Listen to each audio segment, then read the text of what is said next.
What's up, Goat World? It's me, your boy JDZ, and I'm back at you with another Goat Format video. And as I've mentioned before, Dueling Book is good. I love Dueling Book. I love Omega. I love EDO Pro and all that stuff. But there's something different about playing this game in the real world.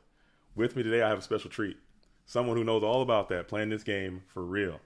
I have National Champion, and now you're reigning Goat Format Champion, Mr. AJ Hussein.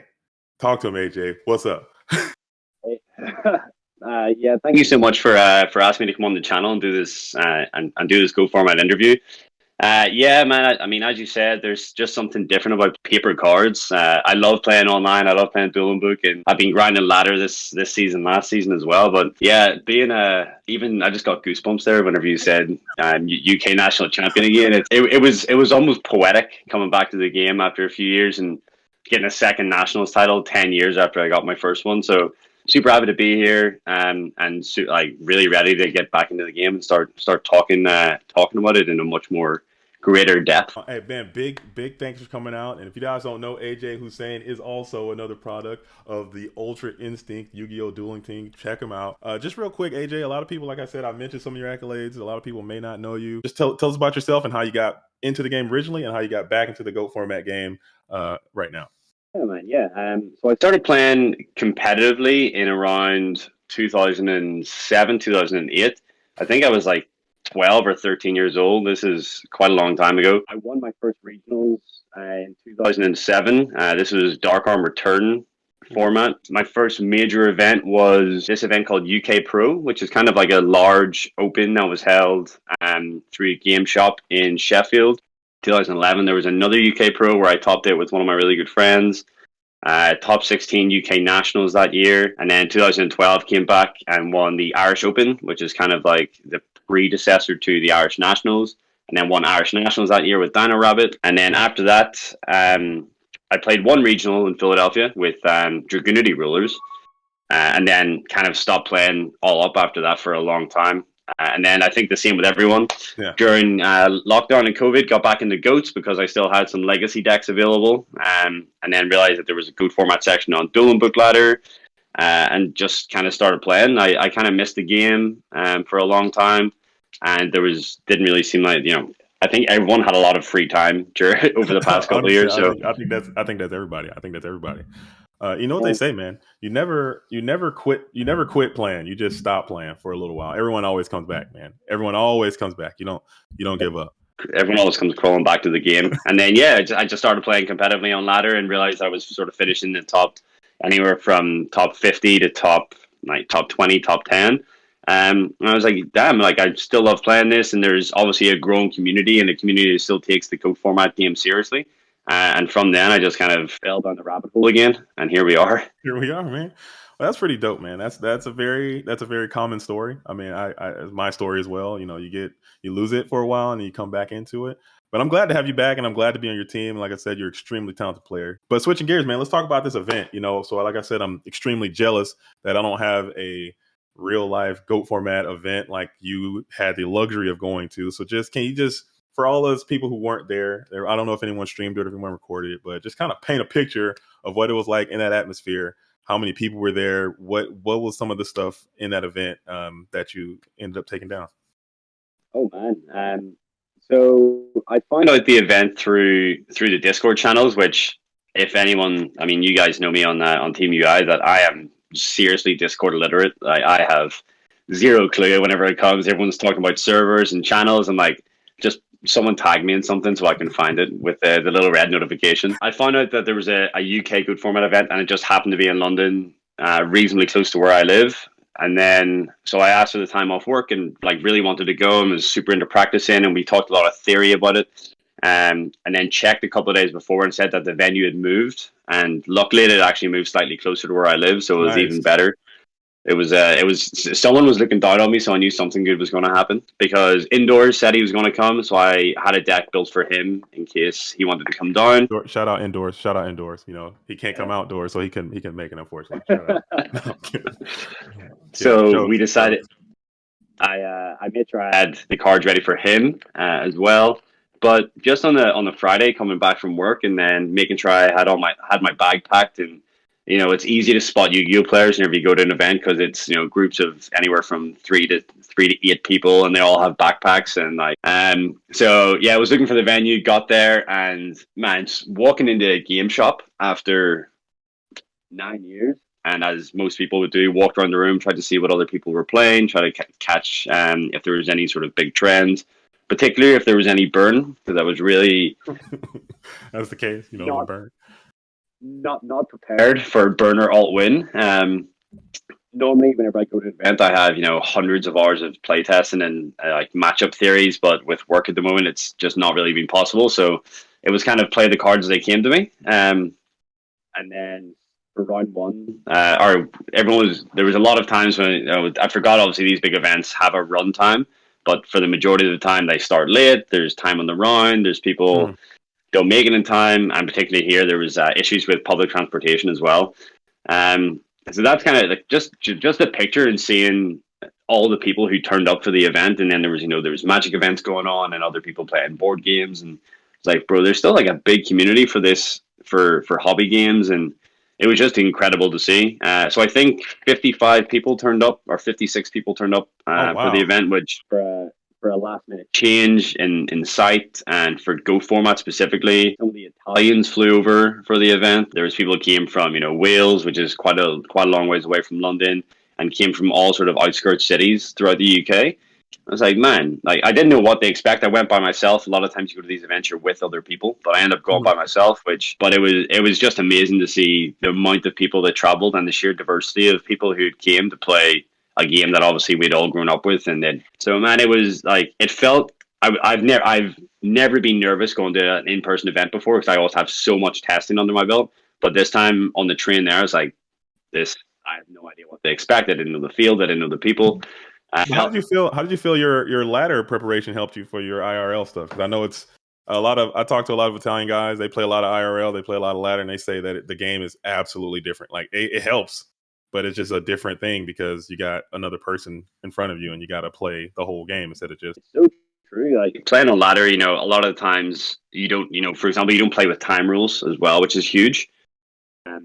Whenever you don't play with time, and then you have to consider things like you're playing Upstart Goblin or Solemn Judgment, or you're playing against Burn, like a lot of these things that you don't consider whenever you're playing on ladder, and things like reaching to check someone's graveyard, you can just click a button and you can check it. So a lot of your plays are still very much in a more mental capacity rather than a physical capacity. Things like watching people for their like playing poker, you're watching people for ticks, you're watching people for tails. Playing the game in paper, you're also playing. You have to realize you're playing another person, so you don't just watch cards come down and people draw stuff fresh. Like you watch the person as well, almost so much more than you watch how the cards are played. A lot of preparation's been great. That's given me a chance to play against other competitive people. A lot of the time, I haven't played against someone in person who's played the game competitively in 9 or 10 years.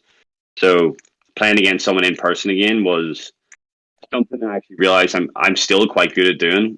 This was one of my advantages whenever I played paper cards before. Playing people is something I'm quite good at. I like to think I'm quite good at. So understanding a lot of people who say, "Oh, I play on DB. I play with a lot of my friends, on whatever other online simulators that they have," is great. It's an amazing tool to have. You get to test a plethora of things, but there's nothing quite like sitting across from someone on the other side of a table who is there for the same reason as you are, and wanting to take that win. You need to take that win. You're making me incredibly jealous, man. Like this just not happening. So for all you don't know, also make sure you stay tuned to the goatformat.com Discord. If you know how to use it better than my guest AJ here, just look out for the Goat Grand Prix. They're coming around. The tour is happening. There's going to be one in Cincinnati. There's going to be one in Missouri. And there's going to be one in Toronto, Canada. So if you're in those areas, make sure you reach out if you want to get into some IRL Goat format Yu-Gi-Oh. It's happening. We're up next. If the Grand Prix in Toronto wasn't in 2 weeks, I was this close to considering going. Man, I've got the bug bad, really bad. If these events weren't so close, bro, I should do it. I just don't have the commitment. I gotta arrange my travel schedule to allow me to do that. But hey, AJ, while I got you, man, let's go ahead and let's switch gears again. Let's talk about. Let's go in. I'm gonna throw your deck up here. I don't know if you got your deck up. Boom, deck's up. This is the deck that AJ took to this event. Just talk about this deck. However much you want to talk about, and talk about your record and some of your matchups, man, and how and why you pick certain cards.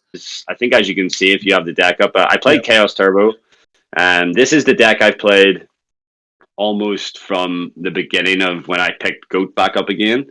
I did play Goat Control for a while, and then realized that that is not meta at that point in time.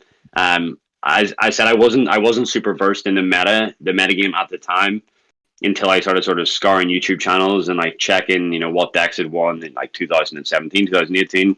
Then I stumbled on like goatformat.com and realized that there's actually dedicated sites and people like who really care about this game and maintaining all the other cards I didn't even realize were in the format. Because whenever my friends and I played Goat Control or Goat format, we only ever played Goat Control because none of us played in 2000 competitively in 2005 and didn't know like what cards were legal, what cards weren't legal, things that were good, things that aren't good, things that rotate, things that change. And like until I started playing DB Ladder, I didn't realize that Warrior was a deck, and just like that deck was, because whenever I was playing, competitively on DB Ladder in like 2020, like there was a big people started taking Tribe and Virus out of their main deck, and so Warriors were just like, I'm just going to crush you game one, and then you have to get lucky game 2 and 3 in order to come back from this.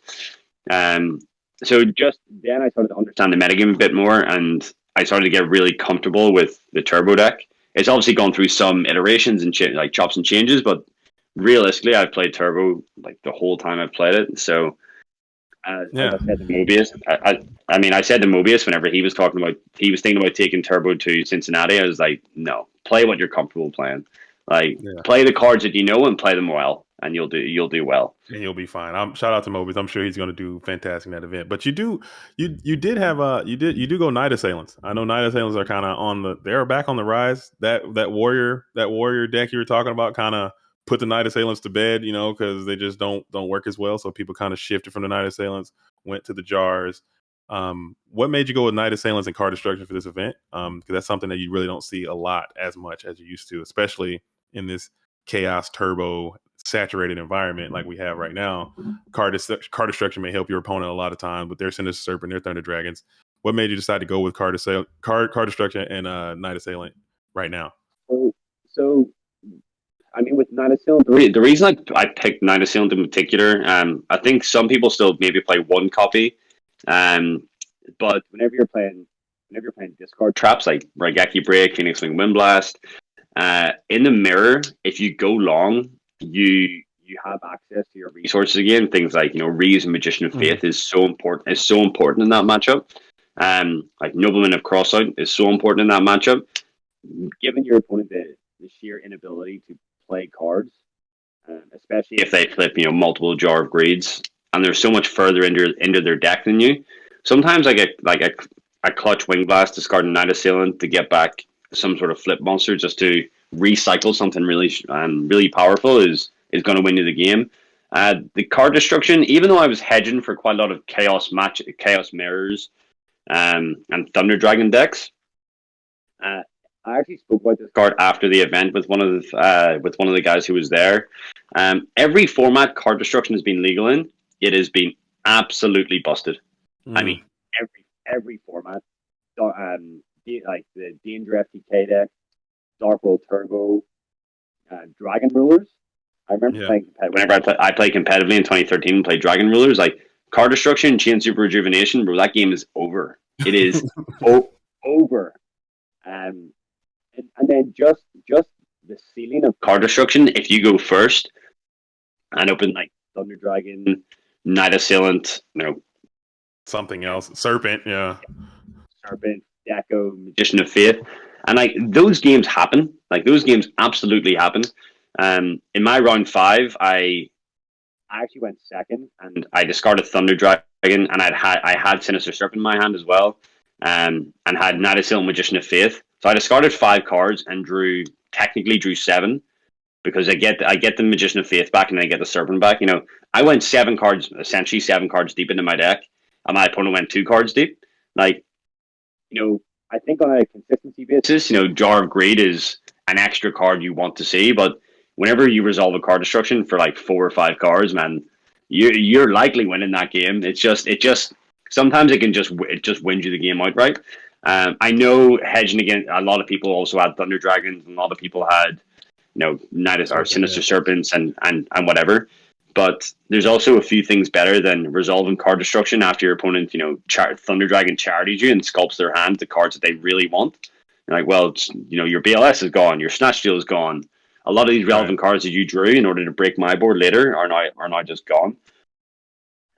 Night Assailant, I also remember a game on Doom Book, must have been about 2 months ago, where I opened double Night Assailant in game 2, and I got Delinquent Geode and just discarded. He hit my Night Assailant, and I discarded the other copy and got them both back.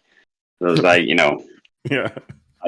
He saw 2 cards in my hand and paid 1,000 life points and went -1. Like, obviously, that is like a 1 in a million chance. That rarely happens, and will probably never happen again. When it happens, but it was relevant. It was a relevant thing. Night Assailant also hedges against things like Delinquent Geode as well. I just think it puts this huge ceiling on the Chaos Turbo deck, which already has a really high ceiling anyway.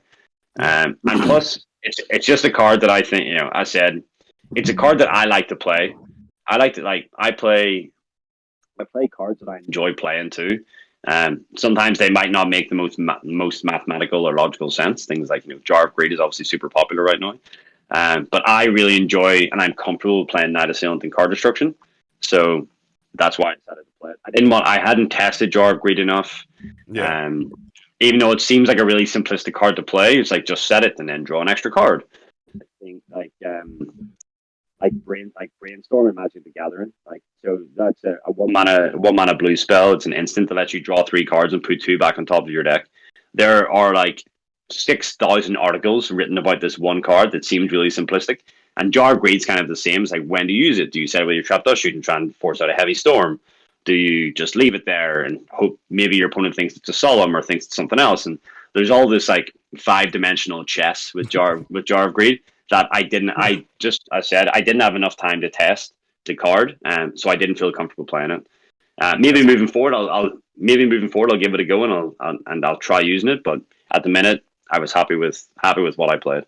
That was smart. Okay, and let's go and shift over to the side deck, man. What do you got for me on that? I see you got the 1 walk in there. You got the 1 Blade Knight in there. That kind of threw your boy a little bit. Then that one kind of got me. The 1 Blade Knight. Just talking about that and some of the choices you went and some of the matchups you were prepared for with that side deck. Yeah. So side deck as you can see is double Kaiku, Tsukiyomi, Mobius, Blade Knight, double Mind, Walk. There's a lot of 2-ofs in here, which, as you can see from the main deck with the double Spy, double Deco, double Night Assailant, I really like playing 2-ofs for a mathematical reason. The Blade Knight was because I was hedging against Chaos Turbo a lot. I hadn't tested Zombira the Dark, and I didn't think it would have been as good if there wasn't a huge warrior presence. Which there ended up not being as far. I think there was 2 or 3 warriors, one made it the top 4. The Blade Knight I thought was again a much more higher ceiling card, where if you're playing against someone who's really good with Chaos Turbo, there will be times where both of you actually have no cards because you've just traded resources so effectively. Right. At that time where they peel Magician of Faith off the top and then you peel Blade Knight, they again essentially just lose the game. It didn't work out as well as I thought it would. That never happened. I don't think I ever resolved the effect. But in my head, in theory, it seemed really, really good. That's why I also played double Mind Control, because I was expecting a lot of Chaos Turbo. I actually only ended up siding in 1 Mind Control at a time. I didn't like this. I didn't like the second one. The Mystic Walk was the hedge against burn, along with the Mobius, the Dust Tornadoes, and the Zing Zan Hu. I wish I played a second Mystic Walk.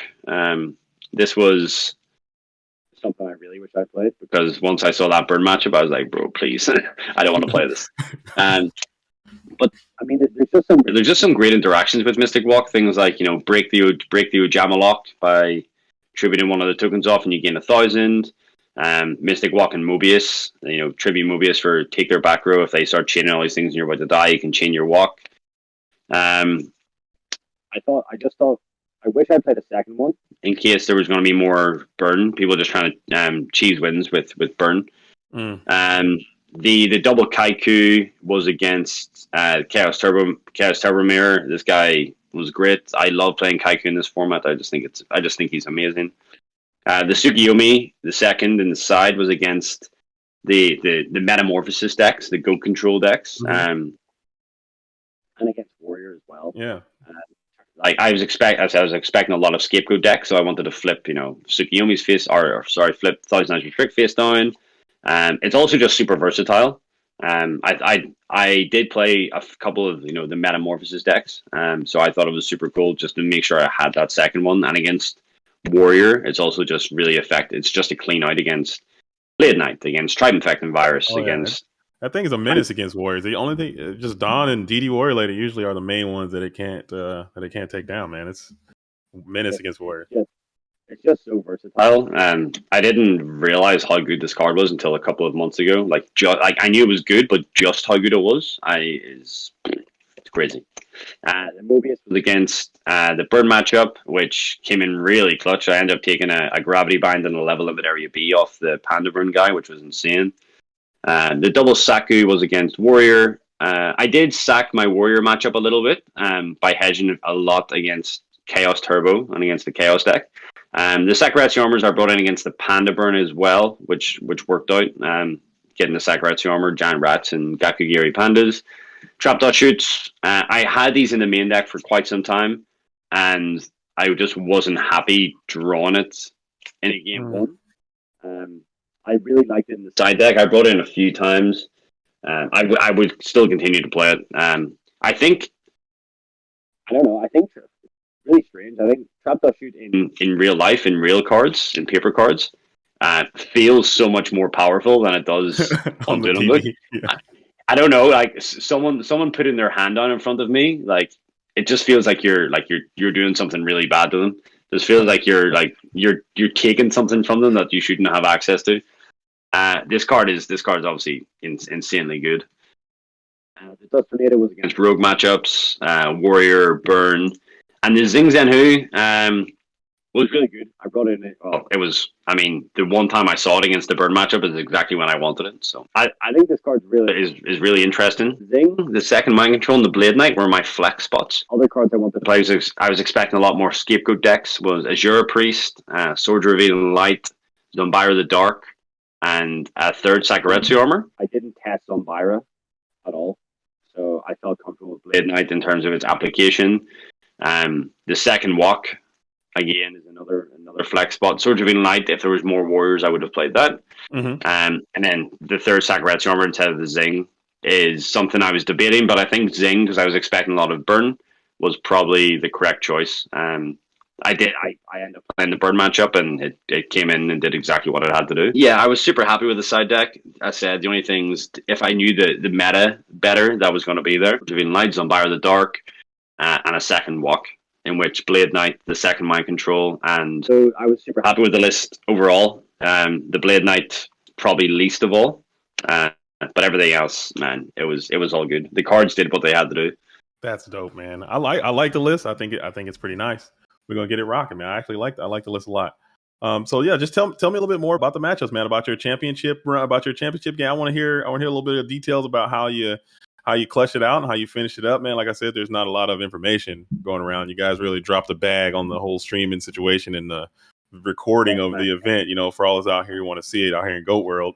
So just tell us real quick. I mean, if you could just give a quick breakdown of how some of your stuff went, some of the things you saw and how it worked out, man. How's it feel to be a champion and all that? First, what did you go? What was your final score at the end of this event? So there were 6 rounds of Swiss, and then it cut the top 8. So I, with someone's blessing, went 6-0 in Swiss. Oh my god! Which was so I didn't know how well or poorly I was going to do at this event. I cannot tell you how. I didn't know. I didn't know who was going. I didn't know the field. I didn't know what the meta was going to be like. But in my head, there's been a lot of sort of Thunder Dragon decks. So a lot of sort of Thunder Dragon Chaos, Chaos Control. But I also expected a lot of returning players to be coming back, and so I expect a lot of scapegoat decks, Hmm. scapegoat metamorphosis decks. So I didn't expect a lot of warriors either. So luckily I called the field pretty right. So my matchups were round one was actually against 10 play from the Discord. So Oh, shout he was outs. actually he was the first person who I crossed on DB ladder who invited me to Discords, and from that point I got so intimidated by Discords because I didn't know anything what was going on. So yeah, Master Shot at 10 play. Played against him, and that was the Chaos Turbo Mirror. It was so nice getting to actually sit down in front of someone who I sort of know and get to play competitive cards. Which was cool. So I'm just gonna go through the round by round, and then I'll do the deck, and then I'll go back Okay. and Yeah. do what I think like the main important plays. Okay. Um, Round two was Chaos Control. I thought it was Chaos Turbo. It was actually Chaos Control. After I saw the guy's deck afterwards, it was a guy called Eric Wong. We played a super fun game. He like the pair of us were there really just to have fun and play competitive but nostalgic Yu-Gi-Oh. This game was really good. I will go back to this. This was it was just incredible. It was incredibly fun. I really enjoyed that game. Okay. Round three was classic Go Control. So this guy I actually met on YouTube like 15 years ago.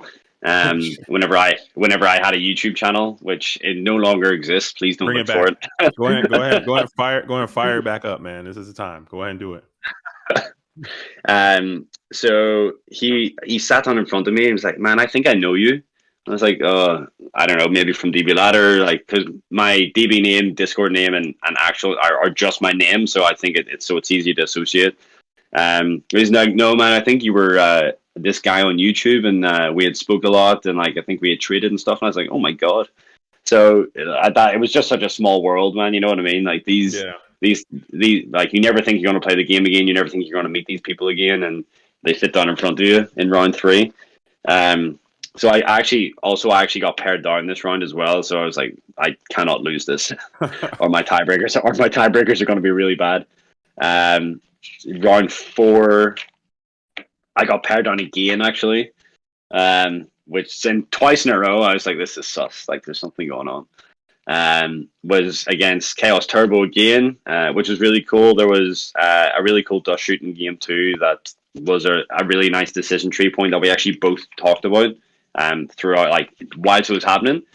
Even though it was a competitive standpoint and like he was in a really good position, I was like, let's actually talk about the decision because it's the same as whenever you play against anyone in a competitive standpoint. I would love for everyone to be able to make the best decisions, even if it's to my own detriment, because it provides the best game of Yu-Gi-Oh that you can possibly have, and you learn more from that than you do from someone just making a misplay and you capitalizing on it, I guess. Nah, man, you got to sweep the leg. You got to sweep the leg. You got to finish. I, Finish. I did. I mean, I did. Oh, yeah. So, Okay. round five was against Chaos Turbo again with Jars. All of my Chaos Turbo matches, everyone was playing Jar Greed as well. That's a point for the day. And then round six was against Panda Burn, which was the matchup I was looking for. So whenever I was in round five, the round six table, the round six table one was Reasoning Gate and Panda Burn, and I was like, man, please, these are the matchups I am not hedged for whatsoever. But yeah, that was super cool. I ended up beating the Panda Burn by. Actually, I'll save it. I'll do the deck and then I'll go back and I'll explain the Don't cool worry. plays. Whatever you got, man. I can take all Cool. this, and I like this is obviously going to get edited, but I can take all this and just mold it into a good story. Perfect. Don't worry. Just however you want to do it. I love it. I love it. And then top eight was against one of the Italian players, Francesco. He's Trishla 93 or 91. Oh wow, Trishul is good. Trishul 93. Yeah. And that game was so good, man. I wish if anything was streamed, I wish that was streamed. We actually went to game four. Game one was an aggressive solemn match. He was playing Jar Turbo as well, so we saw there was some aggressive solemns. I ended up being on 550 life points to his 700. I had a set ring destruction. and no cards in hand, and he had nothing. He had nothing left, and then he drew deck Oichi, so I had to ring it for a draw.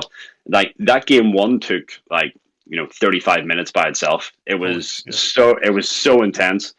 Then I ended up winning game two. Then he sweeps me game three. Like it's not even close. And then game four was against. This game was so close. I just ended up resolving. I really clutched the Goichi, and Torrential came in really clutch in this game as well. But again, I will return to this. And then top four, I played Warriors, which I hadn't played all day, and I didn't realize Warriors had gotten so far. And I was like, please, not in top four. This deck, if it draws well, it just absolutely takes Chaos Turbo. It just takes Turbo away. But I end up winning that game pretty cleanly actually as well, which was really nice. And then in the finals, I played against Chaos Turbo, not playing Jar of Greed this time, which was again incredibly interesting game. Game one, I end up winning on 750 life points. Game two, I draw like nothing. It's pretty bad. And then game three, I have 3 Solemn sets for a long time, and then end up drawing Grateful Charity into Chaos Sorcerer Kaiku, and with some other dead cards in my hand, and just like show my Solemns and the cards in my hand, and he's like, okay, cool game. And then we went and got a beer, and it was amazing. That was the best part about it. But yeah, man, so after I got round one in the bag, I feel way better about the event. Whenever I was going, I felt a little bit nervous, a little bit on edge, and I wasn't really sure what to expect.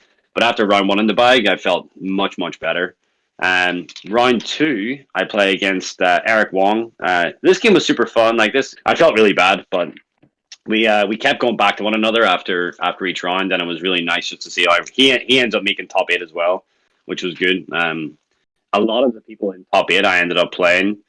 I think everyone but like 3 people I ended up playing, which was a friend of mine messaged me the day after I posted that I'd won, and he was like, "Oh, did you just go and stomp a load of like inexperienced people?" And I was like, "Man, this was a real event. Like people flying over from Italy, coming down from Scotland, coming from everywhere. Like this was a real event. Like it wasn't just I went in and crushed a load of people who had no idea what they were doing." So again, like this was super high level competitive play, which I really enjoy. Now, round 3, I played against the guy who I met on YouTube, who only found out about the event a few days before, I believe. He was playing Go Control. Round 4 was Chaos Turbo again. If you play any card game, there's always going to be RNG involved. There's always variants. There's things that are out of your control. The only thing that we can do as card players is play the line that seems best to us at the time. So that's kind of all it was. Yeah. After that, whenever I resolve that pot of greed again, it's just game over. Like there's no coming back from that. So understanding the decision trees and choke points is really what separates, especially if you use a card like Solemn Judgment. Right. Like that card also has can have an incredibly high skill level, but also I have 3 of them and you have 3 cards. Like there's always that back and forth with all these types of cards. 5, I play against this guy called Callum, whose name I remember from a long time ago in the UK competitive scene. He's playing Jar Turbo. This game I card destruction him on my first turn. He goes first. I card destruction away Thunder Dragon, Sinister Serpent, Knight of Sail, and Magician of Faith, which is just insanity. At that point, there's obviously no going back. So yeah, as said before, the table beside me on table 1 is Panda Burn versus Reasoning Gate, so I'm not happy to play either of those matchups. But I end up playing Panda Burn. So in game 1, I resolve card destruction and take 2 Secret Barrels and 2 Level Limit Area Bs off him. Part of me feels bad because he drew Purdy, and the other part of me is like, you're playing Burn and you kind of deserve it. That's a lot of burn hate, man. That's some burn hate right there. I don't know.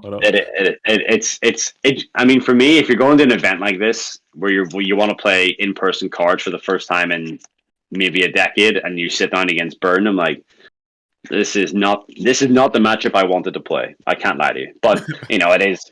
It is what it is. He did incredibly well. People obviously weren't prepared for it, and he played Burn incredibly well too. From the games that I watched prior, he played the deck really, really well. There's difference between someone who plays Burn and sets a monster and sets 5 and then throws other cards away versus someone who plays it. So at this point, I'm 6-0, and I I'm like, oh my god, I'm going to get hit with a 6-0 curse and losing top 8 straight away. So top 8, I get paired against Tristan 93, and game 4, it looks like he's sort of on tilt or he's a bit fatigued because I mean this round itself took like 70 or 80 minutes, like just Oh the way we goodness. were playing. It took so long, and that's like playing 2 matches. I can tell like we're both tired at this rate as well. We've been playing for like 9-10 hours as well. So top 4, and I play against Warrior, which I sit down against, and I'm like, please don't be playing Warrior. And then he summons Blade Knight. I'm like, oh god. And then in the finals, I play against this guy called Jimmy. One, there was a lot of solos back and forth because our life points got halved quite a lot. And then I end up making a really big push with like all my Chaos boys, and he's like, "Oh my god, like why did I do that?" So there's a few misplays. He forgets to bring back Serpent a couple of times, so I can tell he's just extremely tired. And then I try and capitalize off this, and he has 2 back row set, and then I eventually find Charity, and I draw Chaos Sorcerer, Kaiku, and I have 3 Solemn set, and I can summon everything, and I'm like, "Bro, this is game." He extends the hand, and then I'm 9-0, and that's it. That's all she wrote. Awesome, man. That is awesome, dude. I'm so proud. Major congratulations. I know. What was the prizing again? I saw your trophy earlier, and I. Yeah. Oh, look at that! Look at that, everybody! Look at that, folks. That is what you get when you are the UK national. That's what you get when you are the UK goat format national champion. You get the trophy, and you get the ultimate rare pot of greed. ultimate rare pottery. Is that first ed? Oh, dang! I realized I checked how much these were worth. I didn't realize they were worth so much. Plus, there's also the ability to say, which it's not just being a national champion, man. It's that I mean that's not the case. For me. It's after saying I'll never pick the game up again on a competitive standpoint, and then 10 years later, after I won my first nationals, is coming back and having another national title. That's what this really means to me. Like after saying never again will I play this game, or I'll never find time or find a reason to play it, and then finding time and finding a reason to come back. That's really dope, man. I'm so happy for you. I'm so excited for you. We were all on bated breath, man, listening to the updates as they were coming in, and I'm glad that you did that, man. And how's it feel? You're now worlds qualified, so you will be going to the worlds event here in October. Hopefully, you can keep this streak alive and go make a deep worlds run. I'm still trying to get one of those invites myself. Maybe it'll happen. Maybe it won't. Who knows? But it'll happen. Just got to put in the work, and it'll work out. It was a big thing last year because I realized there was a good format worlds, and I was like, oh my god, there's actually like a world championship for this, and oh yeah, I didn't know how to get it. And also playing people in different time zones is obviously a big thing. Like with my job, I work really late sometimes, and I'll have to have for worlds. But getting a worlds invite was what I really wanted to do. Like I wanted to do it last year, and this year just so happens that there was a way in which I knew how to do it, and I was able to secure the bag first try, thankfully. Right. That was really dope. I'm excited. Well, AJ, thank you so much for coming by JDZ Plays Goats. It was a blast and a pleasure to have you. Hopefully you can come by again. Maybe I can get you into the coach's corner. You can teach me the ways of the AJ Hussein turbo. I've had a turbo lesson yet, so we'll see how that goes, man. Maybe if you're interested and you have the time, you can come by and do that, man. I would appreciate it. I'm always down. I'm always down to play goats, and I'm always down to get it, man. Anything else you want to say to the people before I cut this thing off and let you go? Man, I'm just really excited to get back into the Go Format community and realize that there's such a large presence available for Good Format. Yeah, my Discord name and DB name are just the same as my actual name. It's just AJ Hussein. I've had a couple of people congratulate me, and it's just super nice to actually be within the community and then now be able to sort of be super involved. And I'm always down to play if I've got time. I'm always down to talk theory, and yeah, I'm just really excited to see where this year takes the whole format and where I slot into it as well. That's dope, man. All right, so that's AJ Hussein. Thank you so much, brother. It's been real. Thank you for dropping by. Big old hearts all around. So shout out to my guest AJ Hussein. I've been JDZ Plays Ghosts. Tell me what you think about the deck. Tell me what you think about this event. Tell me what you think about Dueling Book versus IRL. Tell me what you think about the GOAT Grand Prix. Remember, if you have at least, I think it is 30 or 40. I don't know, but check the goatformat.com website. If you have that many participants that can come out and play some live duels, you can get a world's competition in your local area as well. I'm still working on one myself. It's very difficult to do, but if you can pull that off, make sure you do that. So as always, make sure you like, comment, share, subscribe, get into the comment section. Make sure you reach out to AJ, give a big congratulations for being the newest UK national champion of GOAT format. And we're going to do it just like that. But until next time, thank you for watching. I've been JDZ. Peace.